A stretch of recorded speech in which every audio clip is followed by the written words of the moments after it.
नमस्कार दोस्तों, इस वीडियो में आपका स्वागत है।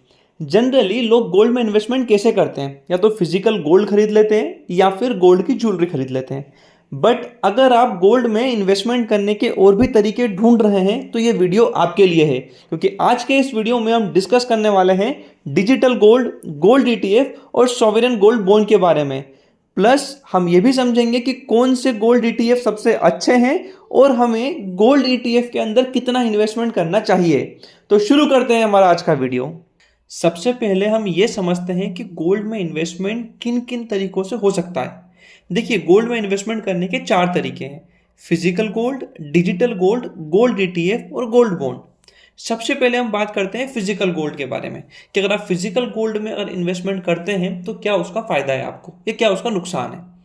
देखिए, फिजिकल गोल्ड में इन्वेस्टमेंट करना उन लोगों के लिए ठीक है जो गोल्ड को एज ए लग्जरी रखना चाहते हैं। लग्जरी से मतलब है कि जो पर्सनली गोल्ड को पहनना पसंद करते हैं उनके लिए फिजिकल गोल्ड रखना ठीक है। क्योंकि फिजिकल गोल्ड रखने में सबसे बड़ा एक नुकसान होता है, वो नुकसान होता है टैक्स डिडक्शन का। देखिए, आप शॉप पे जाते हैं, शॉप पे आपने कोई ज्वेलरी खरीदी, वहां पर आपको 10 से 12% का मेकिंग चार्जेस देना है, प्लस आपको 3% उस पर जीएसटी देना होता है। तो लेट सपोज अगर आपने 1 लाख रुपए का गोल्ड लिया, वो गोल्ड आप दुकान से बाहर लेके आए, उस गोल्ड को अगर आप फिर से वापस देने जाएंगे तो आपको उसके 90,000 मिलेंगे। उसके पीछे का रीजन यही है कि आपने उस पर मेकिंग चार्जेस दिया है, उस पर आपने जीएसटी दिया है। इनफैक्ट अगर आप 24 कैरेट की अगर गोल्ड बार भी खरीदेंगे, जिसको हम गोल्ड का बिस्किट बोलते हैं, अगर आप वो भी खरीदेंगे तो उसमें भी आपको 1 से 2% का मेकिंग चार्जेस प्लस 3% जीएसटी तो फिर भी आपको देना है। तो फिजिकल गोल्ड, गोल्ड ज्वेलरी रखना सिर्फ उन्हीं के लिए सही है मेरे हिसाब से जो गोल्ड को पहनना, इसका शौक रखते हैं, उनके लिए ठीक है। अदरवाइज जो इन्वेस्टमेंट पर्पज से देख रहे हैं उनके लिए कहीं ना कहीं यहाँ पर कॉस्ट बढ़ रही है। ठीक है, ये तो हो गई हमारी फिजिकल गोल्ड की बात। अब हम बात करते हैं डिजिटल गोल्ड की। डिजिटल गोल्ड क्या है? डिजिटल गोल्ड एक सिंपल सा एक ऑनलाइन तरीका है जहां पर आप गूगल पे, फोन पे, अमेजोन इनके थ्रू गोल्ड कॉइन को परचेज कर सकते हैं।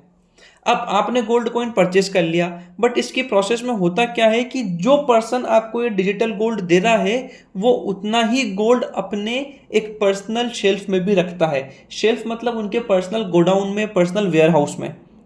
वो इसलिए रखते हैं क्योंकि जितना गोल्ड उन्होंने आपको दिया है उतना ही गोल्ड वो अपने पास रखते हैं, ताकि जैसे जैसे गोल्ड की वैल्यू बढ़ेगी तो उतना रिटर्न उनको वापस भी देना होगा। बट यहाँ पर भी एक नुकसान है। आप खुद सोचिए कि कोई अगर गोल्ड अपने पास कहीं अपने वेयर हाउस में रख रहा है तो उसकी भी कुछ ना कुछ कॉस्टिंग आ रही होगी। तो जो वो कॉस्टिंग है वो आपसे ही लेंगे, वो कॉस्टिंग कहीं और से नहीं लेंगे। तो जो डिजिटल गोल्ड है उसके अंदर भी आपको 1% 2% का एक रेशियो होता है जो आपको पे करना होता है। अब ये बात हो गई हमारे फिजिकल गोल्ड की और डिजिटल गोल्ड की। अब हम बात करते हैं सबसे पहले सोवरेन गोल्ड बॉन्ड की। सोवरेन गोल्ड बॉन्ड है क्या? देखिए, मेरी नज़र में सबसे अच्छा अगर कोई गोल्ड का इन्वेस्टमेंट है तो वो है सोवरेन गोल्ड बॉन्ड। हम थोड़ा सा इस सोवरेन गोल्ड बॉन्ड की हिस्ट्री के बारे में जानते हैं। ये गोल्ड बॉन्ड क्यों आया, इसके पीछे का क्या रीजन था, क्या इसके फायदे हैं। देखिए, किसी भी गवर्नमेंट को अगर पैसे की जरूरत पड़ती है तो गवर्नमेंट अपना बॉन्ड इशू करती है। उस बॉन्ड के बदले गवर्नमेंट लोगों को रिटर्न देती है। जैसे गवर्नमेंट ने मान लो कोई बॉन्ड इशू करा, गवर्नमेंट उसके बदले आपको 6 से 7% का रिटर्न देगी। 2015 के पहले से मैंने आपको इनिशियली बताया था कि लोग फिजिकल गोल्ड में ज़्यादा से ज़्यादा इन्वेस्टमेंट करते थे। इस वजह से होता क्या था कि सरकार को बाहर से गोल्ड का इंपोर्ट बहुत ज़्यादा करना पड़ता था। उसकी वजह से सरकार का भी कहीं ना कहीं जो रुपए का बैलेंस है वो बिगड़ता था। तो गवर्नमेंट ने इस चीज़ का फ़ायदा उठाया और ये सोचा कि हम गोल्ड बॉन्ड इशू करते हैं ताकि जो गोल्ड का इंपोर्ट है वो भी हमें कम करना पड़े और हमें मार्केट से पैसा भी मिल जाएगा। अब जो सरकार ने गोल्ड बॉन्ड इशू किया था उसके बहुत कुछ अच्छे एडवांटेज थे। इसके अंदर ना कोई मेकिंग चार्जेस था, ना कोई जीएसटी था, प्लस आप ईयरली इसके अंदर आपको 2.5% का इंटरेस्ट भी मिल रहा था। इनफैक्ट इस गोल्ड बॉन्ड को अगर आप 8 साल तक रखते हैं तो इससे जो आने वाला इंटरेस्ट है वो भी पूरा टैक्स फ्री था। तो ये फायदा लोगों को बहुत ही अट्रैक्टिव लगा, इसलिए ज़्यादा से ज़्यादा लोगों ने इस गोल्ड बॉन्ड के अंदर इन्वेस्टमेंट भी किया।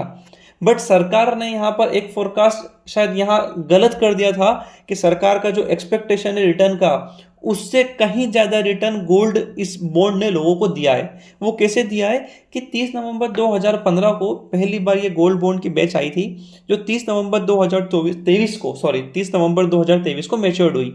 यहाँ पर जो इसने रिटर्न दिया है वो करीब करीब 130% का रिटर्न दिया है, जो सरकार की एक्सपेक्टेशन से कहीं ज़्यादा है, और इसीलिए ही गवर्नमेंट को यहाँ पर लॉस भी हुआ है। और यही रीज़न है कि पिछले 9 महीने से अभी तक एक भी सॉवरेन गोल्ड बॉन्ड की नई बैच नहीं आई है। इनफैक्ट ये भी मार्केट में न्यूज़ चल रही है कि सरकार आने वाले टाइम में इस सॉवरेन गोल्ड बॉन्ड को शायद बंद कर दे, क्योंकि गवर्नमेंट को इसके अंदर लॉस भी हो रहा है। सरकार का एक्सपेक्टेशन था कि यार 6-7-8% का रिटर्न, बट यहाँ पे अगर मैं एवरेज रिटर्न की बात करूं तो 8 साल के अंदर लोगों को ऑन एन एवरेज 13.5% साल से ज़्यादा का रिटर्न मिला हुआ है। तो यही एक रीज़न है। अब ये तो हो गई हमारे सोवरेन गोल्ड बॉन्ड की बात कि अगर लेट सपोज अगर ये गोल्ड बॉन्ड अगर आना बंद हो जाता है तो हमारे पास क्या ऑप्शन बचता है। अब जो हमारे पास ऑप्शन बचता है और ये लास्ट ऑप्शन है वो है हमारा गोल्ड ईटीएफ। गोल्ड ईटीएफ क्या होता है? एक्सचेंज ट्रेडेड फंड, जो सिर्फ और सिर्फ पर्टिकुलर इंडेक्स के अंदर ही एक्सचेंज पर ट्रेड करते हैं। गोल्ड ईटीएफ किस में इन्वेस्टमेंट करता है? गोल्ड ईटीएफ इन्वेस्टमेंट करता है फिजिकल गोल्ड में और उसके फ्यूचर कॉन्ट्रैक्ट के अंदर। देखिए, as per data gold ETF का जो इन्वेस्टमेंट होता है वो फिजिकल गोल्ड और फ्यूचर कॉन्ट्रैक्ट में होता है, जबकि जो गोल्ड म्यूचुअल फंड होता है उनका जो इन्वेस्टमेंट होता है वो गोल्ड ईटीएफ में होता है। इसलिए अगर मैं गोल्ड ईटीएफ और गोल्ड म्यूचुअल फंड को कंपेयर करूं तो गोल्ड ईटीएफ उससे कहीं ज़्यादा अच्छा है। अब हम ये समझते हैं गोल्ड ईटीएफ के हमारे फायदे क्या हैं। देखिए, गोल्ड ईटीएफ का फायदा मैक्सिमम ये है कि अगर लेट सपोज गोल्ड की वैल्यू अगर 3% बढ़ रही है तो उस ईटीएफ की वैल्यू भी 3% बढ़ेगी। ये ईटीएफ उतना ही लिक्विड होता है जितना हमारा स्टॉक्स होते हैं। हम जब चाहें इसको खरीद सकते हैं, जब चाहें इसको अपन बेच सकते हैं। प्लस इसके अंदर हमारा सिर्फ एक ही बेसिक कॉस्ट आता है, वो आता है एक्सपेंस रेशियो का। इसके अलावा ना इसके अंदर कोई मेकिंग चार्जेस है, ना ही इसके अंदर कोई जीएसटी है। अब ये तो हो गई हमारे गोल्ड ईटीएफ की बात। अब हमको समझना क्या है? हमको समझना ये है कि हमारे लिए अगर सारे ऑप्शंस बंद हो जाते हैं तो कौन सा गोल्ड ईटीएफ सबसे अच्छा है, किस गोल्ड ईटीएफ में इन्वेस्टमेंट करना चाहिए और कितना इन्वेस्टमेंट करना चाहिए। इस चीज़ों को सर्च करने के लिए हमने कुछ पैरामीटर्स को अप्लाई करा हुआ है। उन पैरामीटर को हम समझते हैं पहले अच्छे से। देखिए, किसी भी ईटीएफ में इन्वेस्टमेंट करने से पहले हमें सिर्फ एक बात का अच्छे से ध्यान रखना है, वो ये है कि वो हमारा फंड लिक्विड फंड होना चाहिए। लिक्विड फंड से मतलब उसमें लिक्विडिटी बहुत ज़्यादा होनी चाहिए, क्योंकि अगर हम ऐसे ईटीएफ में इन्वेस्टमेंट कर देंगे जहाँ पे लिक्विडिटी नहीं होगी, हम जब भी सेल करना चाहें अगर वो सेल नहीं होगा तो वो इन्वेस्टमेंट करने का हमारा कोई फ़ायदा ही नहीं है। इसलिए इन पैरामीटर्स को ध्यान में रखते हुए हमने कुछ स्पेसिफिक पैरामीटर्स लगाए हैं, क्योंकि मार्केट के अंदर बहुत सारे गोल्ड ईटीएफ फंड हैं।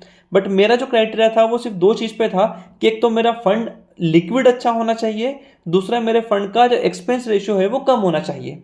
इससे मुझे क्या फ़ायदा मिला? इससे मुझे ये फ़ायदा मिलेगा कि मेरे फंड की साइज अगर बड़ी रहेगी, इसका मतलब ज़्यादा से ज़्यादा लोग उसमें इन्वेस्टमेंट करे हुए रहेंगे। अगर ज़्यादा से ज़्यादा लोगों का उसमें इन्वेस्टमेंट होगा तो मैं आसानी से कभी भी अपने ट्रांजेक्शन्स को कर सकता हूँ।